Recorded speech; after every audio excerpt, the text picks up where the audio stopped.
Salary Kenyans will now start contributing 1.5% to the housing levy immediately after President William Ruto assents to the Finance Bill of 2023. According to the Departmental Committee on Finance and National Planning, employers will remit to the government an equal percentage.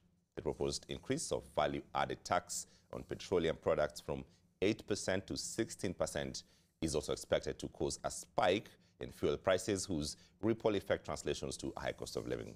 And as NTV's Sydney Chazimana reports, the Azimio One Kenya coalition maintains that the finance bill, however revised, is ill-timed.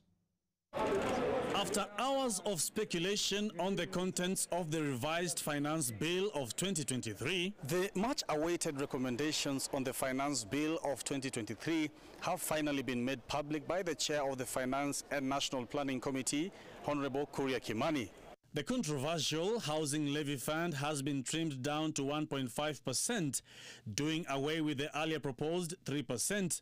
That be reduced from 3% to 1.5% employee contribution and 1.5% employer contribution. The housing levy will likely be deducted effective July 2023. However, Azimio One Kenya still holds that the amendments are inconsistent with Kenya's life expectancy. A statement by the coalition's Economic Council reads in part, quote, "It is clear that Kenya Kwanza lacks even the basic understanding of simple arithmetic, because with a 1.5 contribution, it will take members 200 years to benefit.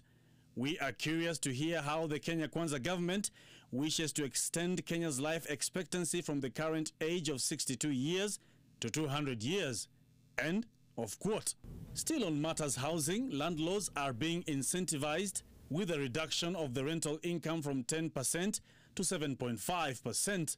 This tax will now be remitted within 5 days, as opposed to the earlier proposed 24 hours. The agent who is collecting the rental income on behalf of the landlord is now obligated to withhold the 7.5% and remit it to KRA within 5 working days. Digital content tax has also been proposed for a slash from 15% to 5%. The finance bill had proposed that those with tax disputes had to deposit 20% of the taxes in dispute before any appeal is lodged. That too is proposed for scrapping. Let anybody who is aggrieved have the right to access justice, and do not require them to pay 20% deposit, so that we make sure we create a conducive environment for doing business. But even with the concessions comes a catch. We have, yes, agreed to increase the VAT on fuel from 8% to 16%, and I would like to explain why. The proposed increase on VAT on petroleum products is being deemed to push the cost of living higher. On this note, the opposing coalition now wants the bill withdrawn. A statement from the Azimio's Economic Council reads, "The mere fact that Kenya Kwanza has caved into the pressure to amend the bill, albeit partially, is the strongest admission that the entire bill is punitive and obnoxious, to say the least, and must be withdrawn in its entirety." This is the start time we start on that very bold road of raising our own revenues so that we can fund our own budgets, so that we can accord the social goods that the Kenyans need, so that we are no longer prisoners or slaves of people who are lending us very expensive loans that are unsustainable. The bill is expected to be deliberated upon by members of the National Assembly on Thursday.